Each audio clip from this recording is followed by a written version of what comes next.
അമൽ തെനമ്പറമ്പിൽ കൂടിയുണ്ട്. അമൽ, ഇപ്പോൾ വരുന്ന അഡ്വക്കേറ്റ് അഖിലിൻ്റെ ഒരു ഫേസ്ബുക്ക് പോസ്റ്റ് കൂടി വന്നിട്ടുണ്ട്. അതിൻ്റെ അവസാന വരികൾ എന്നത് വളരെ വൈകാരികമൊക്കെ ആയിട്ടാണ്, ഞാൻ അതുകൊണ്ട് വായിക്കുന്നില്ല. അഡ്വക്കേറ്റ് JS അഖിൽ എന്ന ബ്രാൻഡ് ഉണ്ടാക്കി തന്നത് ഈ കോൺഗ്രസ് ആണ്, ജയ് കോൺഗ്രസ് എന്നാണ്. ഒപ്പം 2021 അവഗണിക്കപ്പെട്ടതിൻ്റെ ചരിത്രം. ഇപ്പോൾ അതിനുശേഷം എങ്ങനെ ആ മണ്ഡലത്തിൽ നിന്ന് താൻ പ്രവർത്തിച്ചു, പക്ഷേ മുതിർന്ന നേതാവിന് വേണ്ടിയിട്ട്, ശരത്ചന്ദ്ര പ്രസാദിന് വേണ്ടി മാറേണ്ടി വന്ന സാഹചര്യത്തെക്കുറിച്ചൊക്കെ കൃത്യമായി വാക്കുകളിലൂടെ എല്ലാം ഉദ്ദേശിക്കുന്നുണ്ട്. അപ്പോൾ ഇതൊക്കെയാണ് ഇനിയും ഇത്തരം ചില പൊട്ടിത്തെറികൾ അല്ലെങ്കിൽ ഇവരൊക്കെ ഒരുപക്ഷെ മാറി നിൽക്കാനുള്ള സാധ്യതകളൊക്കെ കോൺഗ്രസ് മുന്നിൽ കാണുന്നുണ്ടോ? ഇപ്പോൾ 3 മണ്ഡലങ്ങളിൽ സ്വതന്ത്രരെ പിന്തുണയ്ക്കണം എന്നാണ്. അമ്പലപ്പുഴ, തളിപ്പറമ്പ്, ഒറ്റപ്പാലം. അവിടെ ഇപ്പോൾ ശശിയുടെയൊക്കെ പേരാണ്. അപ്പോൾ ഇതുമായി ബന്ധപ്പെട്ട് ഇപ്പോൾ എൽദോസിൻ്റെ പ്രതികരണവും അമൽ കേട്ടാണല്ലോ. അമലിന് ഇവരെ കൂടുതൽ അറിയുകയും ചെയ്യുന്നതാണ്. ഇനിയും ഈ ഒരു പ്രശ്നം നിലനിൽക്കുമോ, അതോ ഇതോടുകൂടി ഇതിനൊരു ഫുൾ സ്റ്റോപ്പാണ്? ഇനി പൂർണ്ണമായിട്ടും ഒരു പ്രചാരണത്തിൻ്റെ ഒരു ഇതിലേക്ക് ഇറങ്ങാൻ കോൺഗ്രസിന് കഴിയുമോ ഇനിയെങ്കിലും?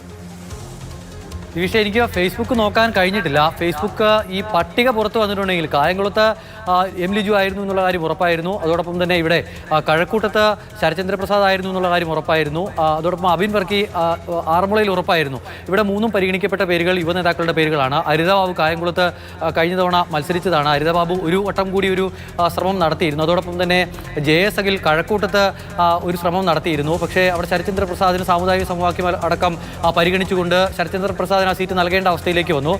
അതോടൊപ്പം തന്നെ ആറന്മുളയിൽ അബിൻ വർക്കിയെ, യൂത്ത് കോൺഗ്രസ് സംസ്ഥാന vice president, working president Abin വർക്കിയെ ദേശീയ ജനറൽ സെക്രട്ടറി അബിൻ വർക്കിയെ പരിഗണിക്കേണ്ട ഒരു സാഹചര്യത്തിലേക്ക് കാര്യങ്ങളെത്തി. അപ്പോൾ അങ്ങനെ വന്നപ്പോഴാണ് ഈ പറയുന്ന നേതാക്കൾക്ക് വിജയ് ഇന്ദുചൂടൻ അവിടെ ആഗ്രഹിച്ചിരുന്ന ഒരു സീറ്റാണ്. അപ്പോൾ 3 യുവ നേതാക്കളാണ്, സജീവമായ രംഗത്തുള്ള നേതാക്കളാണ്. അപ്പോൾ ഈ നേതാക്കളുടെ പ്രതികരണം വൈകാരികമായിരിക്കും എന്ന് ഉറപ്പായിരുന്നു. പക്ഷേ അവർ പാർട്ടി വിരുദ്ധ നിലപാട് പറയില്ല എന്നുള്ള കാര്യത്തിലും നല്ല ബോധ്യം നമുക്കുണ്ടായിരുന്നു. ആ വൈകാരികതയാണ് JS അഖിലിൻ്റെ പോസ്റ്റിൽ കാണുന്നത്. ഒരു 3-4 മണിക്കൂറുകൾക്ക് മുൻപ് സീറ്റ് ലഭിക്കില്ല എന്നുള്ള കാര്യം ഉറപ്പായി കഴിഞ്ഞപ്പോൾ കായംകുളത്തെ ഹരിതാ ബാബുവും അതിവൈകാരികമായ ഒരു പോസ്റ്റ് ഇട്ടിരുന്നു. പക്ഷേ പാർട്ടിക്കൊപ്പം എന്ന നിലപാട് ഉറച്ചു പറയുന്നു ഹരിതാ ബാബുവും. ഇനി വിജയുടെ ഒരു സമാനമായ പോസ്റ്റ് ഞാൻ ഇതുപോലെ പ്രതീക്ഷിക്കുന്നുണ്ട്. ഇത്തരത്തിൽ വൈകാരികമായ ഒരു പോസ്റ്റ്. അങ്ങനെ വൈകാരികമായ പ്രതികരണങ്ങൾ ഉണ്ടാകുമ്പോഴും യുവനേതാക്കളുടെ ഭാഗത്തു നിന്നും അങ്ങനെ പൊട്ടിത്തെറികളോ പുറത്തേക്ക് പോക്കുകളോ ഒന്നും ഉണ്ടാകുന്നില്ല. ആകെ ഒരു പ്രശ്നം ചർച്ച ഇടയ്ക്ക് വന്നത് ആലോഷിയുടെ കാര്യത്തിൽ മാത്രമാണ്. ആലോഷിയുടെ കാര്യത്തിലും മറ്റെന്തെങ്കിലും തരത്തിലുള്ള തീരുമാനം ഉണ്ടാകാനുള്ള സാധ്യത കാണുന്നില്ല. നമ്മൾ ആ പരിശോധിച്ചു വന്ന പട്ടിക ഇനി പരിശോധിച്ച് മുന്നോട്ട് പോവുകയാണെങ്കിൽ ചെങ്ങന്നൂരിൽ എബി കുര്യാക്കോസാണ്, റാന്നിയിൽ പഴകുളം മധുവാണ്. പഴകുളം മധുവിനോട് സീറ്റ് കിട്ടുമോ ഇല്ലയോ എന്നുള്ള കാര്യത്തിൽ വലിയ ചർച്ചകളും മറ്റുമൊക്കെ ഉണ്ടായിരുന്നു. പക്ഷേ ഇത്തവണയെങ്കിലും ഒരു സീറ്റിൽ പരിഗണിക്കണം എന്നുള്ളൊരാവശ്യം പഴകുളം മധു ഉന്നയിച്ചു.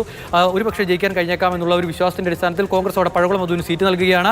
ആറന്മുളയിൽ നേരത്തെ പറഞ്ഞതുപോലെ പല പേരുകളും പറഞ്ഞു കേട്ടിരുന്നുവെങ്കിലും യൂത്ത് കോൺഗ്രസ് ദേശീയ ജനറൽ സെക്രട്ടറി അബിൻ വർക്കിയെ വീണ ജോർജിനെ നേരിടാനായി ഇവിടെ രംഗത്തേക്ക് ഇറക്കുന്നു. അവിടെ അതിശക്തമായ ത്രികോണ പോരാട്ടം ഉണ്ടാകുമെന്ന കാര്യത്തിൽ സംശയം വേണ്ട. കുമ്മനം രാജശേഖരനാണ് അവിടെ BJPയുടെ സ്ഥാനാർത്ഥിയെ എത്താൻ പോകുന്നത്. അപ്പോൾ ആറന്മുള സംസ്ഥാനത്ത് തന്നെ ഏറ്റവും ശ്രദ്ധാകേന്ദ്രമായ ഒരു മണ്ഡലമായി മാറും. കോന്നിയിൽ സതീഷ് കൊച്ചുപറമ്പിൽ ഏറ്റവും ഒടുവിൽ നമ്മൾ പ്രതീക്ഷിച്ചിരുന്ന ഒരു അട്ടിമറി ഉണ്ടായെങ്കിൽ, ഈ പട്ടികയിൽ ഒരു അട്ടിമറി ഉണ്ടായെങ്കിൽ പ്രതീക്ഷിച്ചിരുന്നത് അവിടെ അടൂർ പ്രകാശിന്റെ പേരാണ്. പക്ഷേ കോന്നിയിൽ മറ്റൊന്നും സംഭവിക്കുന്നില്ല. സതീഷ് കൊച്ചുപറമ്പിൽ നേരത്തെ തന്നെ അവിടെ പ്രചരണം തുടങ്ങിയതാണ്, ഫ്ലെക്സ് വെക്കാൻ തുടങ്ങിയതാണ്. ആ ഫ്ലെക്സ് അവിടെ തന്നെ ഇരിക്കും, മാറ്റേണ്ടി വരില്ല.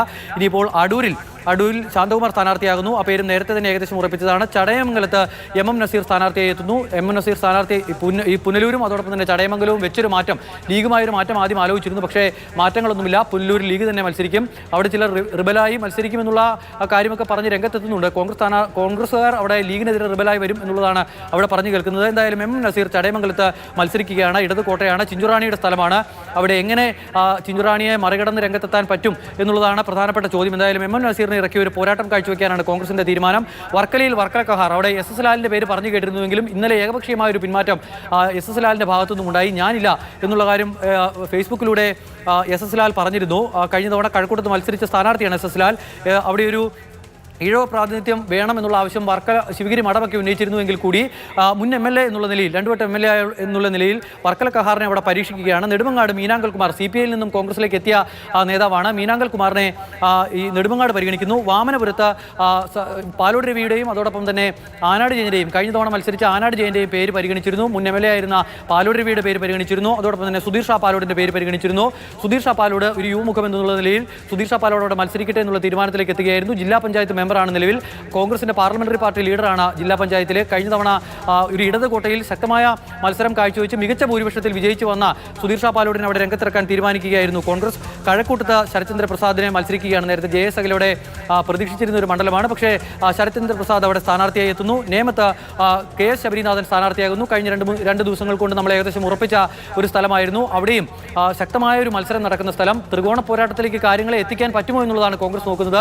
വി ശിവൻകുട്ടി അവിടെ ഇടതുപക്ഷത്തിന്റെ പോരാളിയായി ഇറങ്ങുമ്പോൾ രാജീവ് ചന്ദ്രശേഖരാണ് കേരളത്തിലെ ഏറ്റവും പ്രധാനപ്പെട്ട ഒരു മണ്ഡലത്തിലേക്ക്, BJPക്ക് സ്വാധീനമുള്ള മണ്ഡലത്തിലേക്ക് അവരുടെ സംസ്ഥാന അധ്യക്ഷനെ തന്നെ നിയോഗിക്കുന്നു. അപ്പോൾ ശബരിനാഥൻ അവിടെ എത്തി എത്രത്തോളം മുന്നേറ്റം കാഴ്ചവെക്കാൻ കഴിയും.